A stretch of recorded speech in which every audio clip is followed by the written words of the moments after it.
आज हम लोग करने वाले हैं SN1 के बारे में थोड़ा सा बात करते हैं।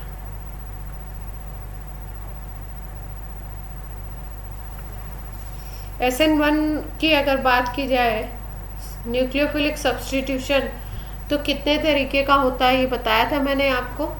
यूनिमोलिकुलर होगा तो SN1 बोलते हैं, बाई मोलिकुलर होगा तो क्या बोलते हैं, SN2 बोलते हैं, और SNI बोलते हैं अगर इंट्रामोलिकुलर एक ही मॉलिक्यूल के अंदर रिएक्शन हो रहा है।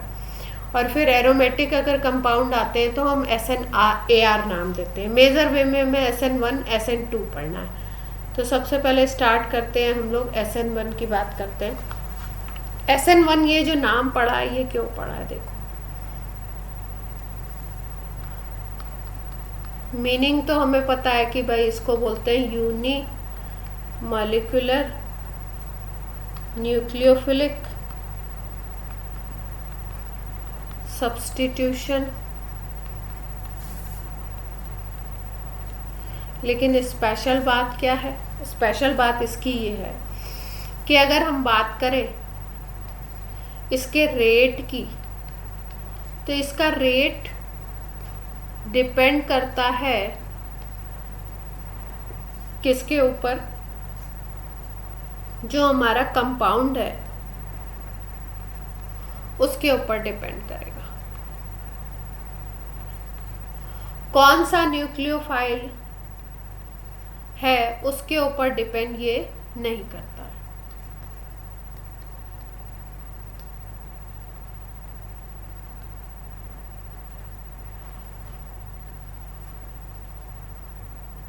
तो अगर आप बोले तो आप ये भी कह सकते हैं कि भाई मॉलिक्यूलर जो वर्ड यूज़ करते हैं बोल, तो हम लोग मॉलिक्यूलरिटी के लिए यूज़ करते हैं, है ना। और ऑर्डर हम लोग यूज़ करते हैं किसके लिए, रेट के लिए देखते हैं।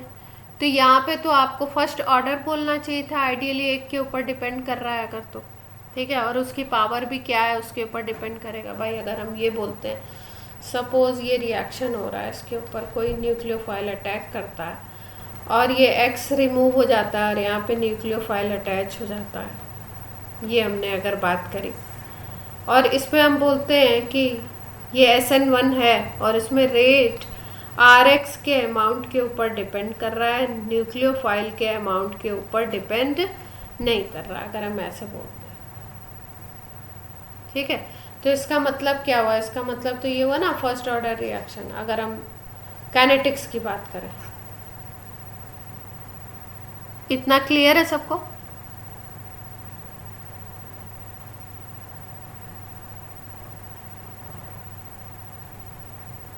मेरी आवाज आ रही है सबको? कोई गैप है क्या मेरी आवाज में? अच्छा, तो मेरी आवाज़ आप तक पहुंच जा रही है, तो आप यस नो कुछ बोल नहीं रहे, तो मुझे लग रहा है कि कहीं ऐसा तो नहीं मेरी आवाज़ देर में पहुंच रही। कुछ कभी कभी ऐसा हो जाता है ना सिस्टम में, ठीक है। तो आइडियली क्या बोलना चाहिए, अगर ऐसे हम बोलते हैं कि एक के ऊपर डिपेंड करता है और अगर पावर 1 है तो फर्स्ट ऑर्डर बोलते हैं हम लोग। लेकिन यहाँ पे यूनिमोलिकुलर जो टर्म यूज़ किया गया वो काइनेटिक्स के रिस्पेक्ट में तो यूज़ किया गया, लेकिन हम लोग ये बोलते हैं कि ये डिपेंड करता है केवल किसके ऊपर, एक सब्सटेंस के ऊपर, जो आपका रिएक्टेंट है, जो हमारा सबस्ट्रेट है, जिसको आपका, जिसके ऊपर अटैक होगा किसका, न्यूक्लियोफाइल का, उस सबस्ट्रेट के ऊपर डिपेंड करेगा, उसकी कंसंट्रेशन के ऊपर डिपेंड करेगा इसका रेट। ये बात क्लियर है? अब देखो, अब हम लोग क्या बात कर रहे हैं कि भाई SN1 हम एल्काइल हैलाइड में पढ़ने वाले हैं, तो एल्काइल हैलाइड में कैसे कैसे कहाँ कहाँ पे इसको हम लोग यूज़ करेंगे। जैसे मान लीजिए कि हम लोग कोई एल्काइल हैलाइड लेते हैं, ये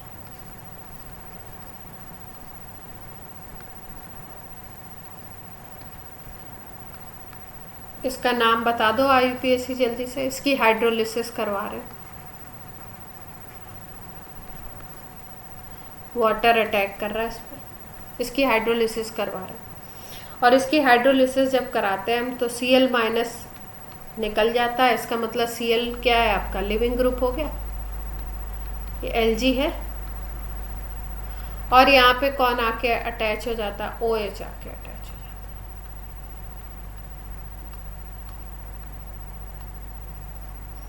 ठीक है, तो इसका अगर हम मैकेनिज्म देखें, यहाँ पे अगर देखो तो ये कार्बन 3 डिग्री दिख रहा है आपको,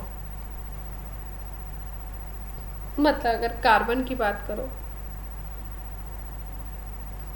तो 3 डिग्री कार्बन है, और इसका आईपैक बोलिए ये वाले कंपाउंड का,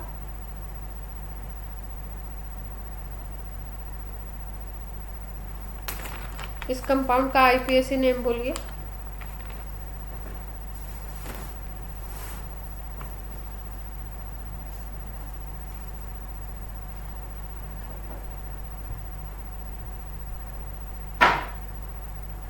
क्लोरो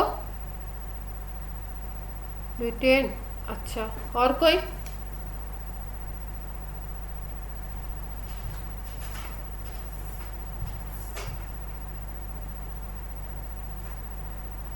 अनुकृति, इस कंपाउंड का आईपीएसी, हाँ बताओ।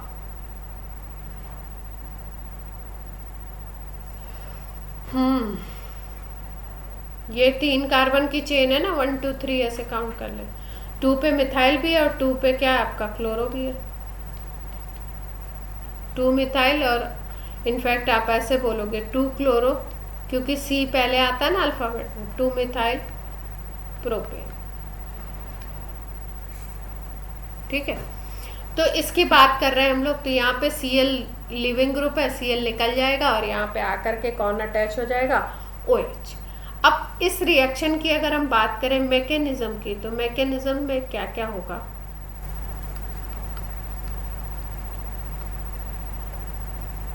क्या क्या स्टेप्स फॉलो होंगे। अगर हम फर्स्ट स्टेप की बात करें तो फर्स्ट स्टेप में होगा क्या, फर्स्ट स्टेप में न्यूक्लियोफाइल आपका बाहर जाता है। सेकेंड स्टेप में अगर हम बोले तो सेकेंड स्टेप में आपका न्यूक्लियोफाइल अटैच होगा आके। तो अगर इस कंपाउंड की हम बात करें जिसको हमने लिया था,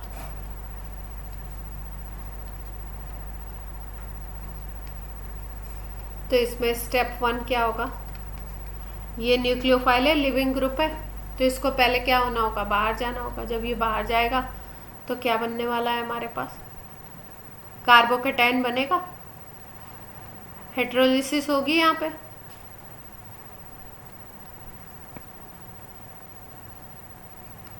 एक भाई होमोलाइसिस होती है और ये क्या होती है, हेटेरोलिटिक क्लीवेज होगा ना।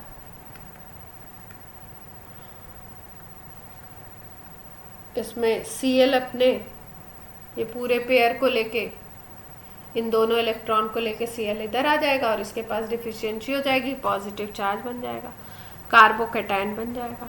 अब ये कार्बोकेटाइन, ये कार्बन 3 कार्बन से अटैच है डायरेक्टली, इसलिए इसको हम लोग कौन सा कार्बोकेटाइन बोलेंगे, 3 डिग्री कार्बोकेटाइन। यहाँ तक बात क्लियर है।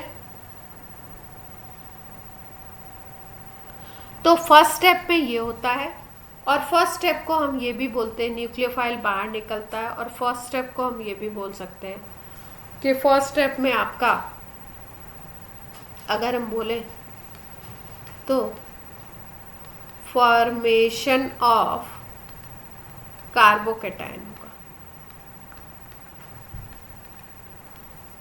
अब सेकेंड स्टेप की बात करते हैं। सेकेंड स्टेप में जो ग्रुप आपका अटैच होना है वो यूज होगा। स्टेप 2 में क्या होगा, स्टेप 2 में आपका attack of nucleophile. Leaving group तो निकल गया, लिविंग ग्रुप निकलने के बाद अब दूसरा जो ग्रुप अटैच होना है वो क्या होगा, यहाँ पे 3 डिग्री कार्बोकेटाइन था अपना, अब यहाँ पे अटैच हो जाएगा आपका, कौन आके अटैच होगा, वाटर सॉल्वेंट है, ये अटैक करेगा, ये अटैक करेगा। तो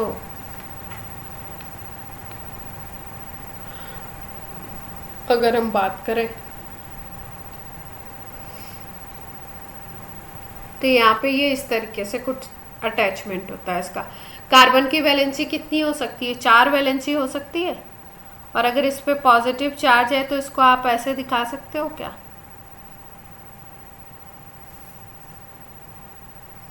ये स्ट्रक्चर राइट है रॉन्ग है, जल्दी से बताओ।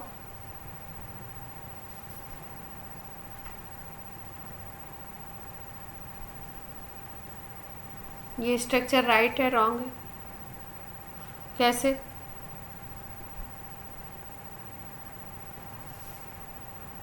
वैलेंसी 4 होती है ना? ये इस कार्बन पे आपका पॉजिटिव चार्ज आ गया, मतलब आपका इसके पास एक इलेक्ट्रॉन और कम है। तो ऐसे हो सकता है क्या?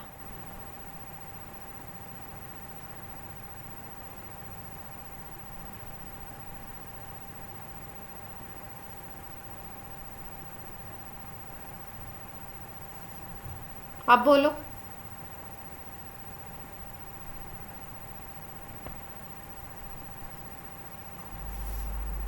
पॉजिटिव चार्ज आने से इसकी वैलेंसी और कम हो गई। अच्छा,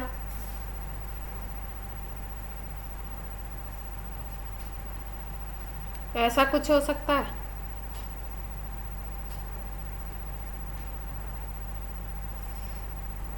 इस कार्बन पे कितने इलेक्ट्रॉन हो गए? 4 होते हैं, वैसे 3 हो गए इलेक्ट्रॉन ना, अगर पॉजिटिव चार्ज है उस सिस्टम पे। तो आपके 3 इलेक्ट्रॉन तो यहाँ पे दिखाई दे रहे हैं। तो अभी 2 इलेक्ट्रॉन की डिफिशियंसी है इसके पास। यस और नो?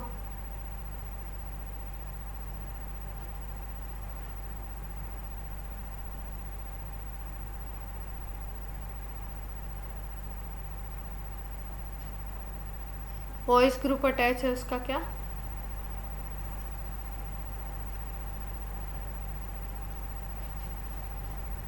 चलो H और OH एक अटैच कराने, कैसे करा सकते हैं?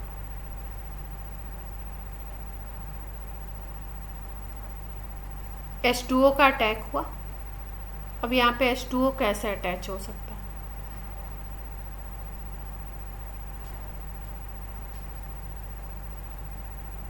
इस कार्बन के पास 3 इलेक्ट्रॉन है, ये तो दिख रहा है हमें 3 इलेक्ट्रॉन सिस्टम है।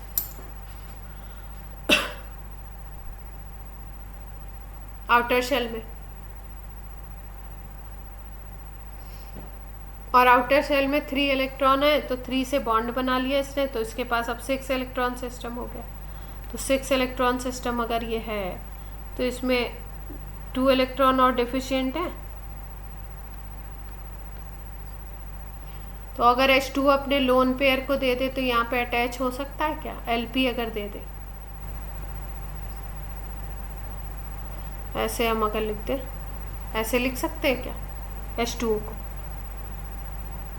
यस और नो? ठीक है, ये H2O को इस तरीके से दे देता है। फिर फर्दर और वाटर मॉलिक्यूल इससे अटैच होते हैं। फिर अगर हम बात करें फर्दर, और क्योंकि एक ही वाटर मॉलिक्यूल तो होगा नहीं, और वाटर मॉलिक्यूल अटैक करते हैं। जब और वाटर मॉलिक्यूल अटैक करते हैं तो इससे H+ निकल आता है और ये H3O+ बना लेता है और यहाँ पे बन जाता है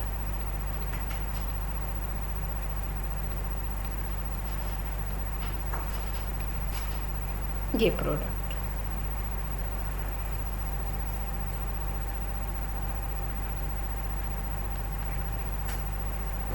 अब बोलेंगे आपकी ये यहाँ पे हमने ये 3 डिग्री वाला एग्जाम्पल क्यों लिया SN1 के लिए? तो देखो SN1 में एक और ख़ास बात होती है। SN1 को अगर हम देखें ना, 3 डिग्री, 2 डिग्री और 1 डिग्री कार्बन को अगर हम लेते हैं, कार्बन फॉर्म हो रहा है किसके बाद? जो भी आपका लिविंग ग्रुप है उसको हटाने के बाद, कोई भी लिविंग ग्रुप दूसरा भी हो सकता है, अगर वो हटता है उसके बाद कौन सा कार्बन फॉर्म हो रहा है उसको देखते हैं। अगर 3 डिग्री कार्बन फॉर्म होता है ना, तो 3 डिग्री की स्टेबिलिटी सबसे ज़्यादा होती है, और इसकी स्टेबिलिटी सबसे ज़्यादा होती है, इसीलिए SN1 रिएक्शन में सबसे अच्छी ईल्ड या सबसे अच्छा रेट 3 डिग्री के लिए होगा, फिर 2 डिग्री, फिर 1 डिग्री। इसलिए हमने किसका एग्जाम्पल लिया है यहाँ पे, 3 डिग्री का। 2 डिग्री से भी बना सकते हैं, 1 डिग्री से भी बना सकते हैं, लेकिन 1 से बहुत कम इसका रेट होता है। रेट सबसे हाईएस्ट जो मिलता है हमें वो किस में मिलता है, 3 डिग्री में। यहाँ तक बात क्लियर है?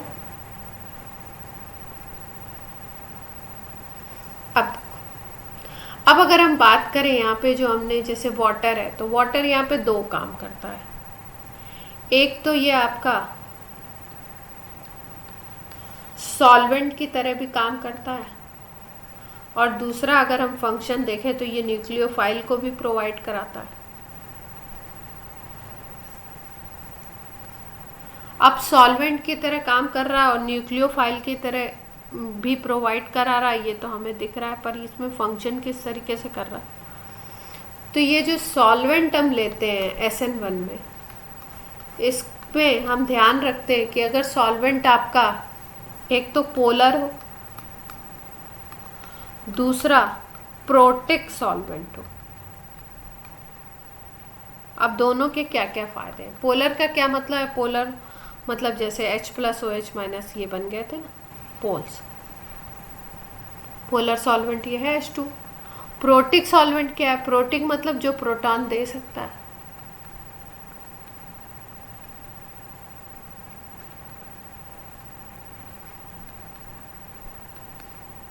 प्रोटिक सॉल्वेंट, ठीक है। तो ये प्रोटिक सॉल्वेंट और पोलर सॉल्वेंट जो है ये करते क्या है, ये क्या फंक्शन करते हैं, इसकी बात हम लोग थोड़ी सी कर लेते हैं यहाँ पे। देखो,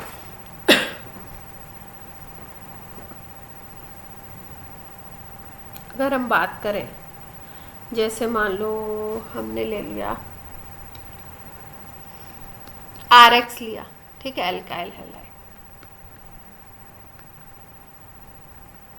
इसकी हाइड्रोलिसिस करवा रहे हैं, तो वाटर ले लिया। अब वाटर को हम बोल रहे हैं ये पोलर भी है, प्रोटिक भी है,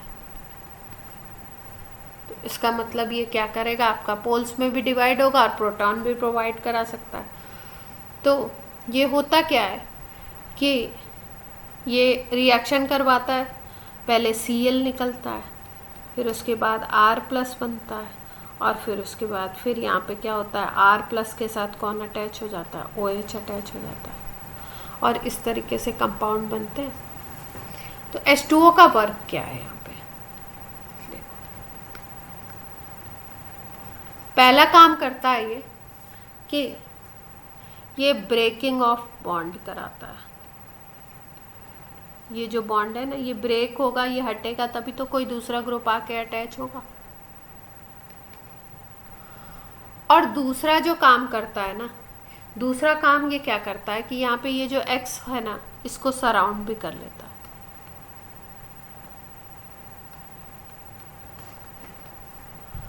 अब इससे फायदा क्या होता है, देखो, जैसे मान लो ये RX था, वाटर का अटैक हुआ, तो सबसे पहले वाटर ने इसको ब्रेक कर दिया, तो R+X- बन गया। फिर उसके बाद कुछ वाटर मॉलिक्यूल तो ब्रेक करने में यूज होते हैं,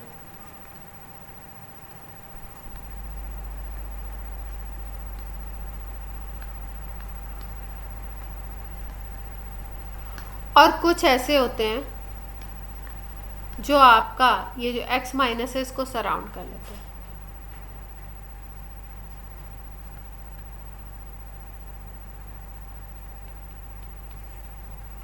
X- को कैसे सराउंड करेंगे, ये X- है। अब इसको इनको सराउंड करना है तो कैसे करेंगे, वाटर में 2 पोल्स होते हैं, अगर इसके मॉलिक्यूल को ऐसे देख लो, +- बोल दो, ये मान लो H+ है, ये OH- है, तो ये X- को सराउंड करना है ना, तो इस तरीके से ये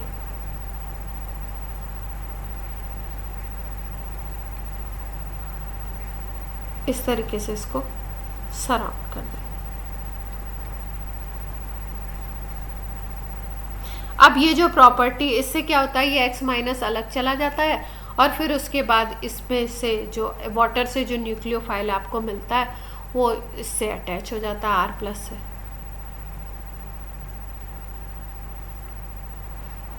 तो आपने डाइलेक्ट्रिक वर्ड सुना है?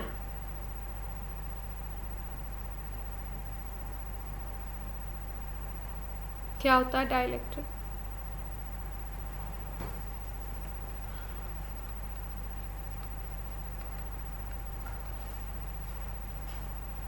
डाइलेक्ट्रिक वर्ड सुना है किसी ने?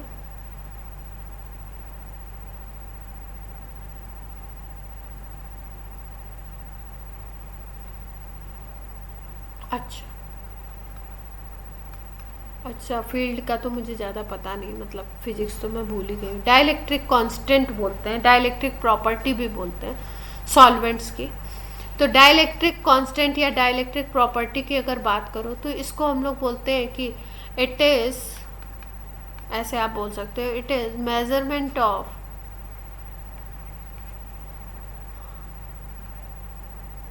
Force applied to separate ions. ठीक है, जैसे R है, X है, इसको सेपरेट करना है तो वाटर मॉलिक्यूल आएगा और इसके, इनके और इनके बीच में फोर्स लगा देगा और सेपरेट करेगा, अलग अलग करेगा।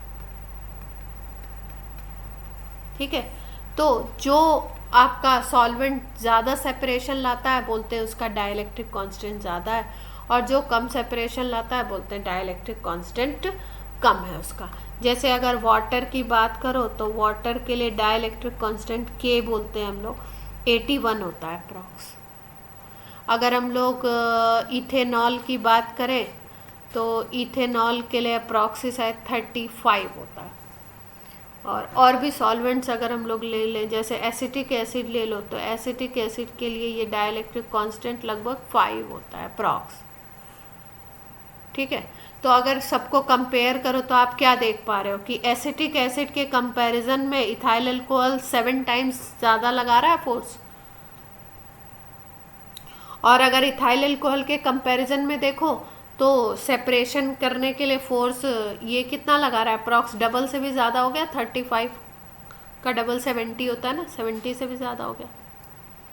ठीक है, तो डाइलेक्ट्रिक कांस्टेंट इलेक्ट्रिक फील्ड से हमें कोई काम नहीं है, हमें बस क्या जानना है इसमें कि जिस भी सॉल्वेंट का डाइलेक्ट्रिक कांस्टेंट ज़्यादा होगा, जिसमें डाइलेक्ट्रिक प्रॉपर्टी ज़्यादा होगी, वो क्या करेगा, ऐसे सॉल्वेंट्स को हम लोग यूज़ करते हैं और वो क्या करेगा, वो सेपरेट कराएगा इन आयंस को SN1 में। क्लियर है बात? तो अगर सॉल्वेंट में हम वाटर लेते हैं तो वो ये सेपरेशन जल्दी करवा देगा।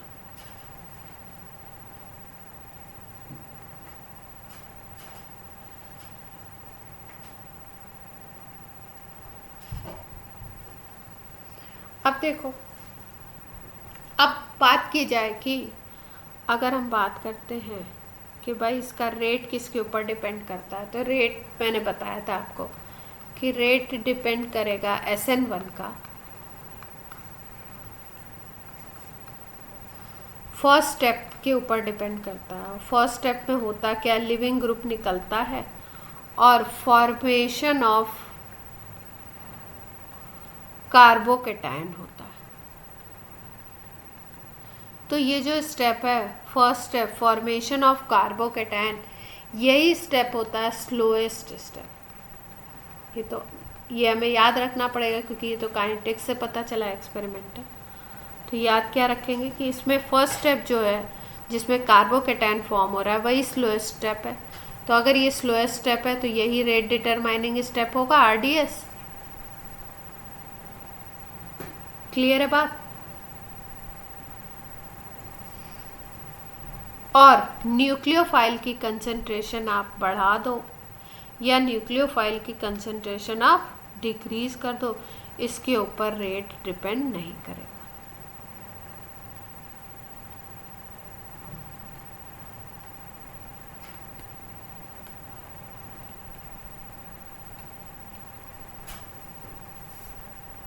अच्छा, अब देखो, जैसे मैंने आपको बताया कि 3 डिग्री सबसे ज़्यादा अच्छा SN1 देगा, 2 डिग्री उससे कम देगा। इसका रीज़न ये होता है कि 3 डिग्री कार्बोकेटायन ज़्यादा स्टेबल होता है, 2 डिग्री उससे कम और 1 डिग्री उससे भी कम। तो अगर हम बात की जाए कि कोई कार्बोकैटायन ऐसा हो, जैसे हम लोग बात कर रहे थे ना अभी कि रेजोनेंस हो जाए, ठीक है, या हाइपर कंजुगेशन हो जाए, कोई ऐसा हो जिससे कि मान लो हमारे पास सपोज 2 डिग्री कार्बोकैटायन है और उसमें कोई रीअरेंजमेंट हो जाए और रीअरेंजमेंट के बाद वो 3 डिग्री कार्बोकैटायन अगर बना लेता है या रेजोनेंस हो जाए, इस तरीके का कोई प्रोसेस हो जिसमें 2 डिग्री किस में कन्वर्ट हो जाए, 3 डिग्री में कन्वर्ट हो जाए, तो क्या हम लोग ये कहेंगे कि इस स्टेप के ऊपर डिपेंड करेगा क्या रेट की डिपेंडेंसी होगी क्या?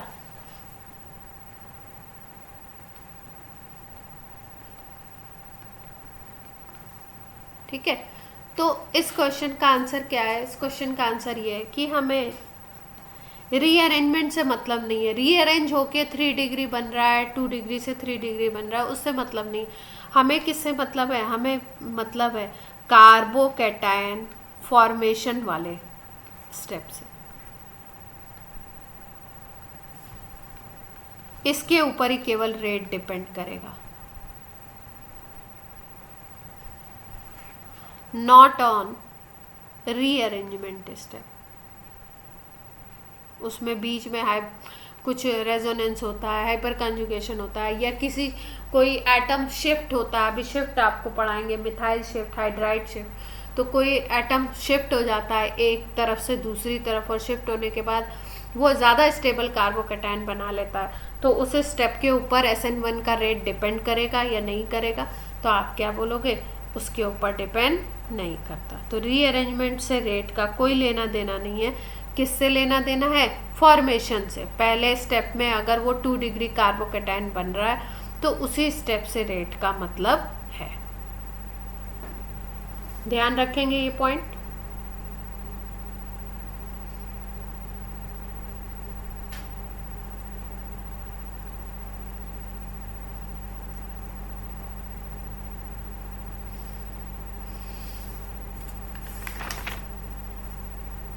तो अभी तक हमने इसमें न्यूक्लियोफिलिक सब्स्टिट्यूशन में बात क्या समझी, SN1 में बात क्या समझी? SN1 में बस इतनी ही बात समझी कि लिविंग ग्रुप हटेगा और आपका न्यूक्लियोफाइल आके अटैक करेगा। पहला स्टेप कार्बोकैटायन फॉर्मेशन होता है और उसके ऊपर रेट डिपेंडेंसी होती है।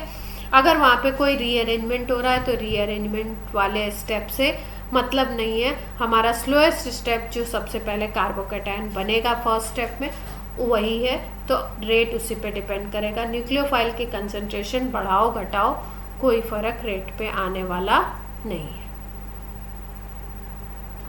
और यहाँ पे अगर हम लोग पोलर और प्रोटिक सॉल्वेंट को यूज़ करते हैं तो SN1 का रेट अच्छा रहता है। पोलर और प्रोटिक सॉल्वेंट क्या करते हैं? वो आपका सेपरेट कराते हैं, बॉन्ड के ब्रेकिंग में बहुत ज़्यादा हेल्पफुल होते हैं। क्लियर?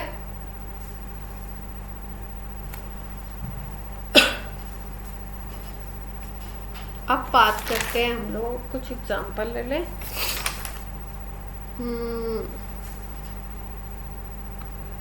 SN1 की अगर हम बात करें तो SN1 रिएक्शन में हीट निकलती है, एक्सोथर्मिक होता है। तो अगर रिएक्शन एक्सोथर्मिक है तो डेल्टा H क्या होगा? पॉजिटिव और निगेटिव? डेल्टा H निगेटिव होगा SN1 के लिए। दूसरी बात अगर हम करें तो हम लोग ऐसा एक हम लोगों ने उसमें पढ़ा था, लीच-टेलियर्स प्रिंसिपल। तो एक्सोथर्मिक अगर रिएक्शन है और प्रोडक्ट ज़्यादा बनाना है तो ये किस पे फेवर करेगा? ये रिएक्शन लो टेम्परेचर और हाई टेम्परेचर।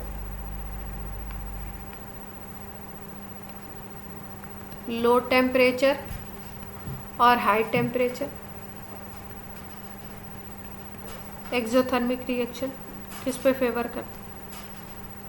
ठीक है, एक्सोथर्मिक रिएक्शंस जो होते हैं वो क्या होता है? इक्विलिब्रियम शिफ्ट होता है। किस तरफ शिफ्ट होता है? लीच-टेलियर्स प्रिंसिपल के अकॉर्डिंग कि भाई जो भी आपका चेंज आया उस चेंज को मिनिमाइज करने की कोशिश करें। तो हीट आपकी खुद ही निकल रही है रिएक्शन में, तो अगर आप टेम्परेचर हाई करोगे तो और ज़्यादा क्या होगा, हीट निकल रही है, तो उसका आपको अपोजिट करना होता है बैलेंस करने के लिए। तो अगर टेम्परेचर आप लो रखोगे तो आपका प्रोडक्ट ज़्यादा से ज़्यादा बनेगा। तो ये फेवर किस पे करेगी, लो टेम्परेचर पे, हाई टेम्परेचर पे फेवर नहीं करेगा। SN1 की अगर बात करें हम लोग तो फिर उसके बाद एक बड़ा इम्पॉर्टेंट पार्ट है SN1 का कि इसमें स्टीरियो केमिस्ट्री में क्या चेंज आएगा। अगर स्टीरियो केमिस्ट्री में चेंज की बात करें तो क्या आएगा, इसकी बात करते हैं। तो हम लोगों ने थोड़ा थोड़ा ये तो पढ़ा ही हुआ है कि भाई अगर ऑप्टिकल एक्टिविटी की बात करनी है तो कायरल कार्बन होना चाहिए, ठीक है। अगर कायरल कार्बन नहीं है तो ऑप्टिकल एक्टिविटी की बात हम लोग नहीं करेंगे। जैसे मान लो कि अभी जो हमने एग्जांपल लिया था जस्ट इसके पहले, तो इसमें ये जो कार्बोकेटायन बना रहा है ये कायरल है क्या, ये वाला कार्बन, ये कार्बन कायरल है क्या, ये कायरल नहीं है, ठीक है। तो ऑप्टिकल एक्टिविटी की तो हम बात करेंगे नहीं,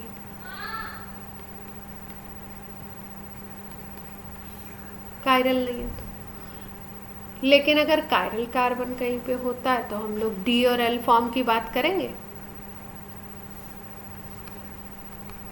अगर कायरल कार्बन होता है, जिस कार्बन की बात हो रही है, जिस कार्बन से रिएक्शन हो रहा है, जो कार्बोकेटायन बना रहा है, अगर वो कायरल कार्बन है तो हम लोग क्या बात करेंगे कि उसमें D फॉर्म भी बन सकता है, L फॉर्म भी बन सकता है, और कहीं कहीं पे रेसिमिक मिक्सचर भी मिलेगा। रेसिमिक मिक्सचर क्या होता था, कौन बताएगा? प्रियांजल बताइए, रेसिमिक मिक्सचर क्या होता है?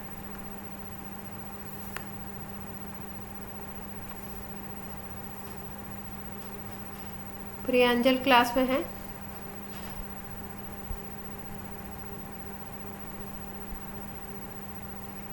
प्रियांजल, हाँ, रेसिमिक मिक्सचर क्या होता है?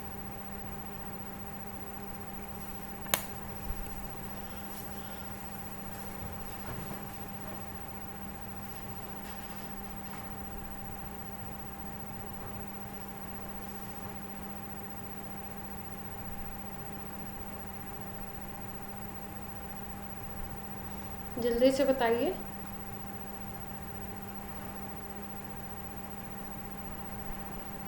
और कौन बताना चाहता है? रेसिमिक मिक्सचर D और L का इक्विमोलर, ठीक है। मतलब कंसंट्रेशन आप सेम कर दो। सपोज अगर ये 1 मोल पर लीटर ले लिया तो इसको भी क्या ले लो, 1 मोल पर लीटर ले लो, और मिक्स कर दो D और L फॉर्म को एक ही कंपाउंड के, तो क्या बना लेते हैं, वो रेसिमिक मिक्सचर बना लेते हैं। तो ऐसे केसेस में अगर कायरल कार्बन है, अगर आपको ऑप्टिकल एक्टिविटी दिख रही है तो रेसिमिक मिक्सचर भी बनेंगे, D फॉर्म भी बनेगा और L फॉर्म भी बनेगा। अब चीज़ क्या होगी, चीज़ बात जो की जा रही है वो बात किस पे की जा रही है, बात इस पे की जा रही है कि सपोज आपके पास ये कार्बन है, पॉजिटिव कार्बोकेटायन है हमारा। अच्छा, कार्बोकेटायन में आपका वो कैसा होता है, हाइब्रिडाइजेशन,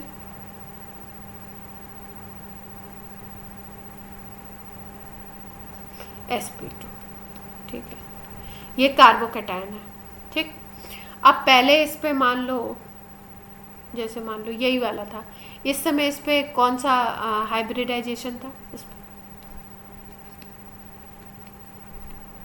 sp3 था, ठीक है। तो sp3 था तो अप्रॉक्स ये टेट्राहेड्रल होगा, है ना, टेट्राहेड्रल अरेंजमेंट होगा।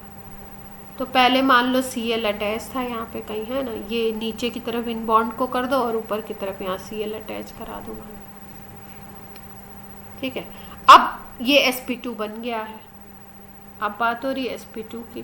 तो अब ये कैसा स्ट्रक्चर बन जाएगा, जब पॉजिटिव हो जाएगा तो sp2 पहले ही ऐसे अटैच था, मान लो Cl लगा हुआ था। अब जब कार्बोकैटायन बनेगा तो कार्बोकैटायन में आपकी कौन सी किस तरीके का ज्योमेट्री हमें देखने को मिलेगा, TBP देखने को मिलेगा। अब मान लो Cl यहाँ पे अटैच था इधर की तरफ, अब किसका अटैक होगा इसके ऊपर, न्यूक्लियोफाइल का अटैक होगा आगे। तो ये Cl पहले यहाँ पे अटैक था, अब Cl को निकाल देते हैं हम, Cl माइनस के फॉर्म में हमने निकाल दिया।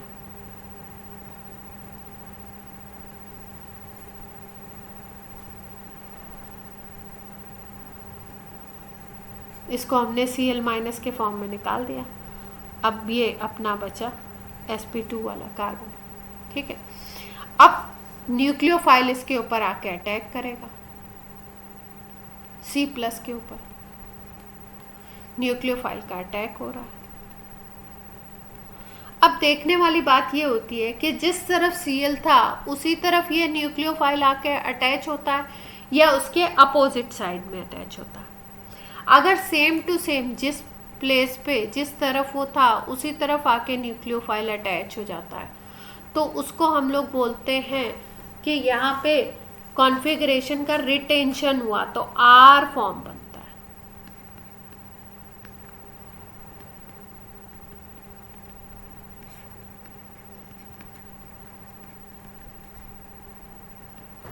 और अगर उसके सपोज अपोजिट साइड में दो केसेस बन सकते हैं, जैसे पहला ये और दूसरे की अगर बात करें तो मान लो उसके अपोजिट साइड में अगर अटैच हो जाता है न्यूक्लियोफाइल, जहाँ पे Cl था उसके अपोजिट साइड में आके न्यूक्लियोफाइल अटैच होता है, इस तरीके का प्रोडक्ट बनता है, तो उसको हम लोग कौन सा कॉन्फ़िगरेशन बोलेंगे, S कॉन्फ़िगरेशन बोलते हैं। इसमें क्या होगा, इसमें इन्वर्जन हो जाएगा, इन्वर्जन ऑफ कॉन्फ़िगरेशन बोलते हैं,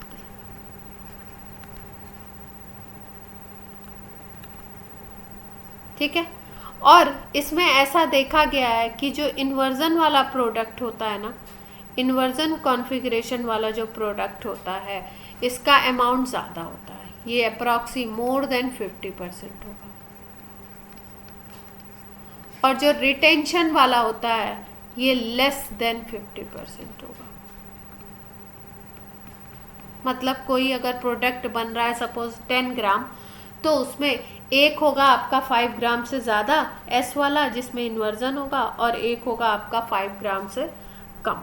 तो परसेंटेज क्या हो जाता है इसका, आपका S वाले का इन्वर्जन वाला जो आपका कंपाउंड बनेगा उसका परसेंटेज ज़्यादा होता है और ये रिटेंशन वाले का कम होता है। तो हम कह सकते हैं कि मेजर प्रोडक्ट ये होगा, मेजर माइनर बोल सकते हैं, यस और नो।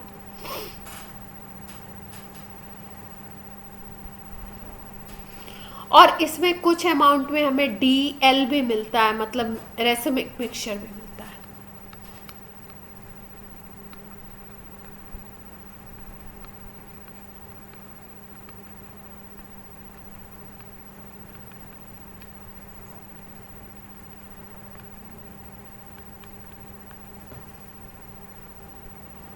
ठीक है, लेकिन इसमें जो रेसिमिक मिक्सचर मिलेगा ना, ये इसकी अगर हम बात करें तो ये 100% प्योर नहीं होगा। अब आप बोलोगे रेसिमिक मिक्सचर को 100% प्योर क्यों बोल रहे हैं, देखो रेसिमिक मिक्सचर 100% प्योर नहीं मिलेगा। 100% प्योर का क्या मतलब होता है, 50% D एंड 50% L अगर मिक्स होता है और इस तरीके से बनता है तो उसको हम बोलते हैं रेसिमिक मिक्सचर या 100% प्योर रेसिमिक मिक्सचर। लेकिन यहाँ पे क्या होगा कि यहाँ पे जो रेसिमिक मिक्सचर भी मिलेंगे उसमें 50% D और 50% L नहीं होगा, किसी न किसी का अमाउंट ज़्यादा होगा और किसी न किसी का अमाउंट कम होगा 50 से। क्लियर है बात?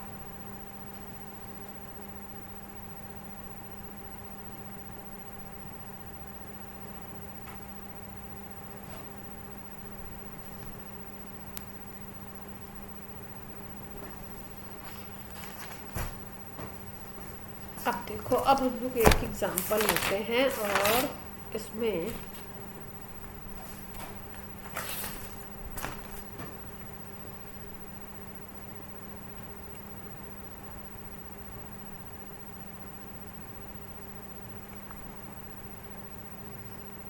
देखते हैं, ऑर्डर को देखते हैं कौन SN1 ज़्यादा देगा कौन कम देगा। तो इसके लिए हम देखते हैं फैक्टर्स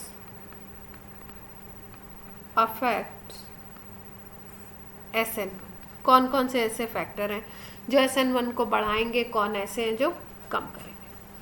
तो सबसे पहला जो फैक्टर है वो है नेचर ऑफ, अगर हम एल्काइल हैलाइड की बात कर रहे हैं, उसी रिएक्शन की बात कर रहे हैं, तो एल्काइल हैलाइड के नेचर की बात होगी।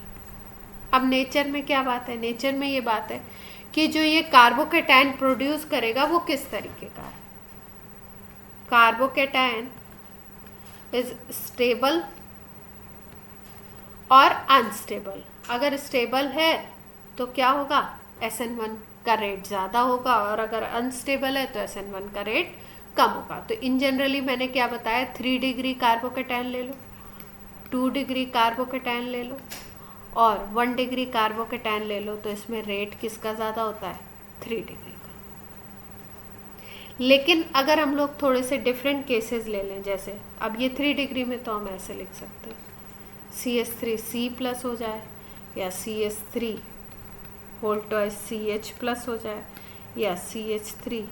अब 1 डिग्री में 2 तरीके के हम लिख सकते हैं, एक हम इथाइल ले लें और एक हम लोग ले लें मिथाइल फ्री रेडिकल। इथाइल का ज़्यादा होता है, मिथाइल का उससे भी कम। तो 3, 2, 1, 1, 1 में भी इथाइल और ये क्या है, मिथाइल, और कम आ गया।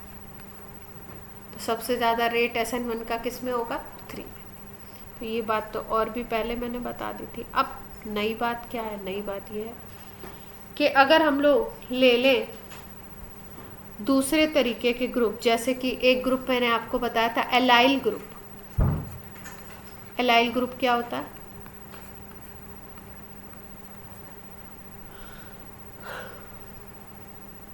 एलाइल ग्रुप क्या होता है, जल्दी बताइए।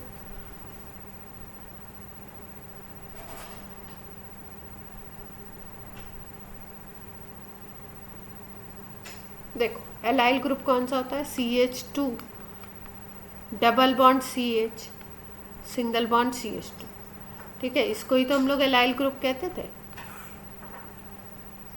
ठीक है।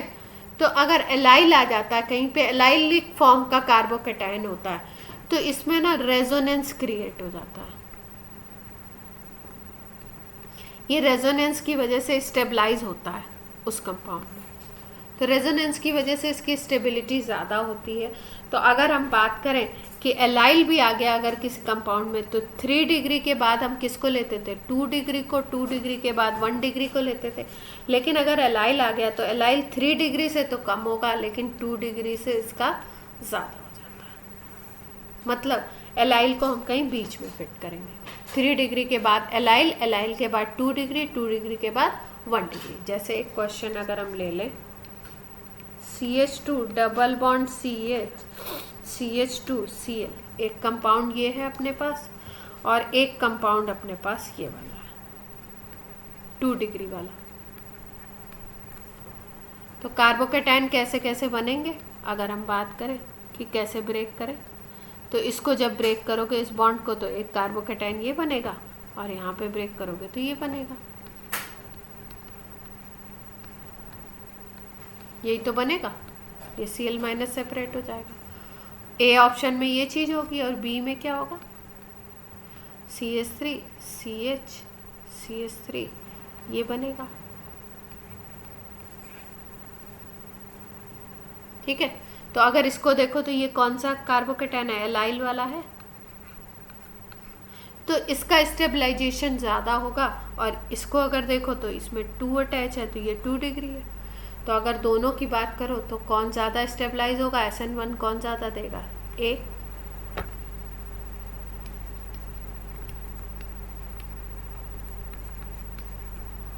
क्लियर है बात।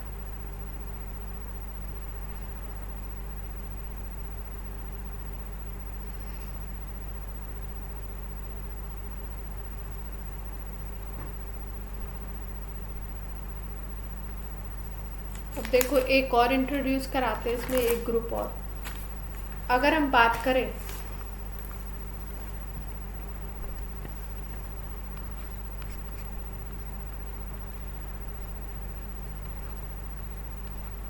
ये CH2Cl है। यहाँ पे हमने फिर से ले लिया 3 डिग्री वाले को,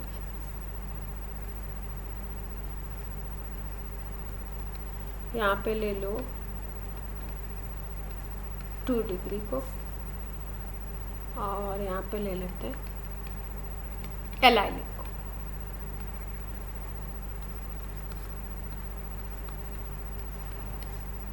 अब देखो, अगर तीनों को देखो तो ये जो ग्रुप होता है ना, ये वाला पूरा, इसको बोलते हैं बेंजाइलिक ग्रुप। ए ऑप्शन को देखें अगर हम, तो ए ऑप्शन में ये वाला कार्बोकैटायन बनेगा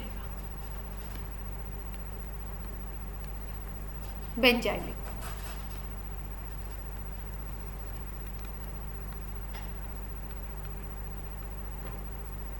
बी ऑप्शन को देखें तो बी ऑप्शन में तो आपको पता है 3 डिग्री बनना है।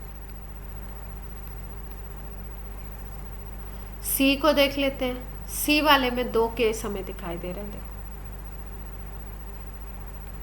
2 केस नहीं, मतलब आयन जो बन रहा है वो इस तरीके का। ये जो कार्बोकैटायन है ये 2 डिग्री तो है ही है, लेकिन इसके साथ बेंजीन रिंग भी जुड़ी हुई है ना, तो 2 डिग्री भी है और बेंजाइलिक की भी कंडीशन है। कैसे भाई, ये CH3 CH2 अगर है, इसके एक H को हटा के मिथाइल लगा दो तो यही कंपाउंड बन जाएगा। तो इसमें ये बेंजाइलिक ग्रुप की भी कंडीशन है, और ये जो कार्बोकैटायन बेसिकली बन रहा है वो कैसा बन रहा है, 2 डिग्री बन रहा है। और डी ऑप्शन की बात करें अगर, तो डी ऑप्शन में एलाइलिक बन जाएगा।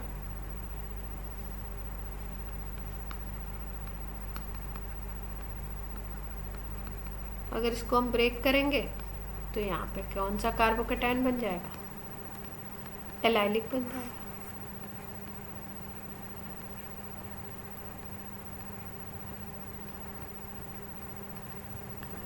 अब इन सब में अगर देखा जाए तो सबसे ज़्यादा स्टेबल कौन सा मिलेगा हमें। अभी तक मैंने आपको बताया था कि 3 डिग्री, फिर 2 डिग्री, फिर 1 डिग्री, फिर दूसरी बात बताई कि 3 और 2 के बीच में कौन आता है आपका, एलाइलिक, फिर 2 डिग्री, फिर 1 डिग्री, ये बात करते हैं हम लोग। अब हम बात कर रहे हैं अगर कोई 2 डिग्री है और उसके साथ बेंजाइलिक ग्रुप भी है तो ये सबसे ज़्यादा बनेगा, और इसके बाद 3 डिग्री की बात होगी, इसके बाद एलाइल की बात होगी, इसके बाद 2 डिग्री की बात होगी, और इसके बाद 1 डिग्री। मतलब 2 डिग्री अगर बेंजाइल के साथ आ जाता है तो उसकी स्टेबिलिटी ज़्यादा बन जाती है। क्यों बन जाती है, क्योंकि यहाँ पे बेंजीन रिंग के कारण भी स्टेबलाइजेशन क्रिएट होगा ये वाले में। ठीक है, यहाँ पे तो स्टेबलाइजेशन है, यहाँ पे बेंजीन रिंग में भी स्टेबलाइजेशन क्रिएट हो जाएगा।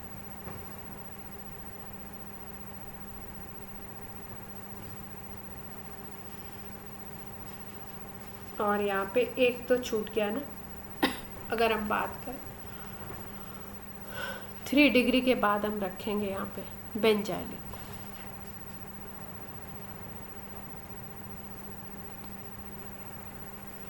तो ये ऑर्डर क्या है आपको याद रखना पड़ेगा। और दूसरी चीज़ ये है कि इसको क्वेश्चंस में कैसे हम अप्लाई करें वो भी हमें याद रखना। मतलब 2 डिग्री के साथ बेंजाइलिक ग्रुप आ गया सबसे ज़्यादा, फिर 3 डिग्री, फिर बेंजाइलिक आ गया आपका, फिर उसके बाद एलाइल, फिर उसके बाद 2 डिग्री सिंपल, फिर 1 डिग्री, ये ऑर्डर। तो अगर इन ऑप्शंस को देखो तो एलाइल यहाँ पे बन रहा है, 2 डिग्री बेंजाइलिक कौन से ऑप्शन में है, 2 डिग्री बेंजाइलिक आपका ये ऑप्शन है सी वाला, तो सी को सबसे पहले रख देंगे। फिर उसके बाद हम लोग रख लेंगे किसको, 3 डिग्री को या बेंजाइलिक को, 3 डिग्री को रख लो, फिर बेंजाइलिक को रख लो, फिर एलाइलिक को रख लो, ऐसे रखेंगे।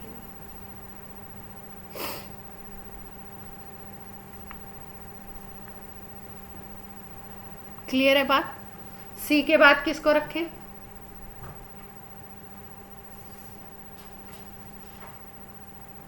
बी को, फिर बी के बाद ए या डी?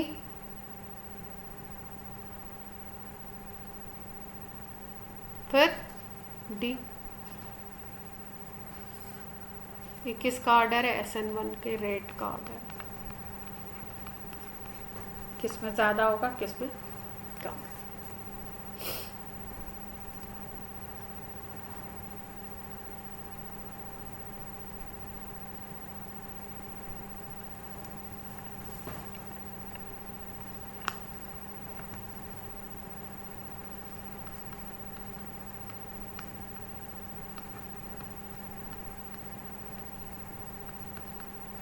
ये है दूसरा ऑप्शन, ये है थर्ड ऑप्शन, ये है।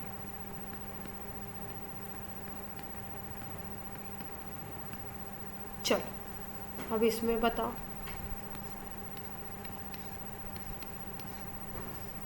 इसमें किस में होना चाहिए SN1 ज़्यादा?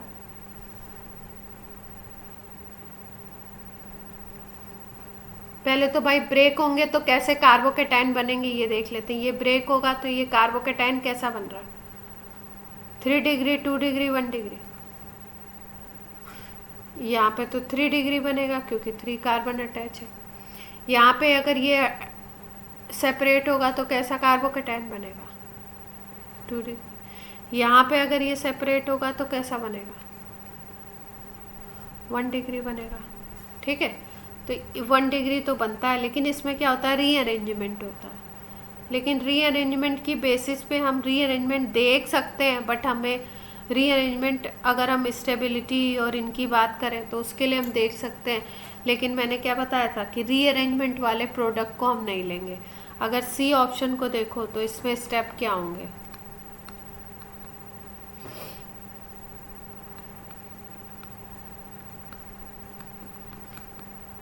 अगर इस ऑप्शन को हम देखें, सी ऑप्शन को, तो आपका पहले ये ब्रेक होगा तो सबसे पहले कार्बोकेटाइन तो यही बनेगा ना।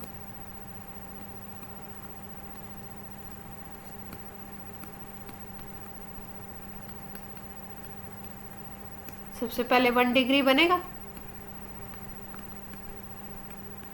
यही स्टेप क्या होगा? स्लोएस्ट होगा इसमें। फॉर्मेशन ऑफ कार्बोकेटाइन RDS यही हो जाएगा। ठीक है, तो इसी से कंपेयर करना है हमको। इसी से अगर कंपेयर करना है तो इसके पहले वाले ऑप्शन क्या है? 3, 2, 1 है, तो ये हो जाएंगे।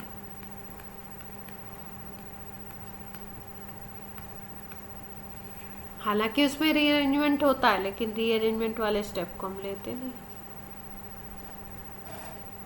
यहाँ पे क्या होगा? फिर ये रीअरेंज होते हैं, रीअरेंजमेंट होता है। रीअरेंजमेंट में होता क्या? हाइड्राइड शिफ्ट होती है। यहाँ पे यहाँ से हाइड्राइड शिफ्ट होगी। हाइड्राइड शिफ्ट में H माइनस शिफ्ट होता है। तो जब H माइनस इधर शिफ्ट होता है ना, तो ये CH3 बन जाता है।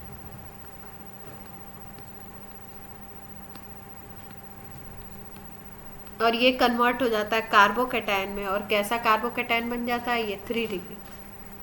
ठीक है, लेकिन ये रीअरेंजमेंट के बाद 3 डिग्री बन रहा है, और रीअरेंजमेंट वाले स्टेप को ये स्लोएस्ट होता नहीं है, इसलिए इसको हम लोग RDS में काउंट नहीं करते।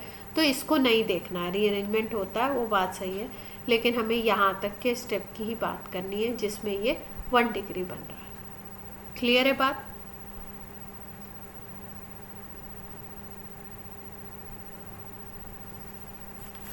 यस और नो?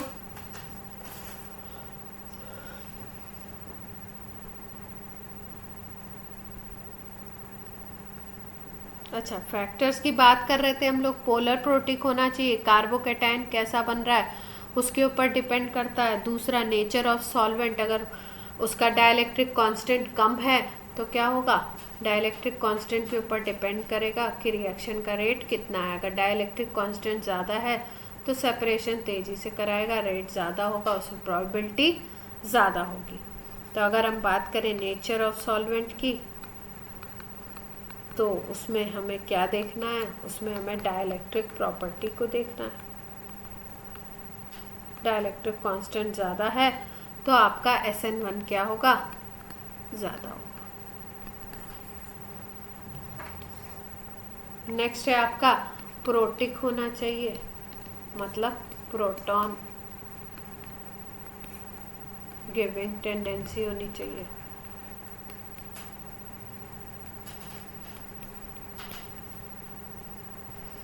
तब जाके SN1 ज़्यादा।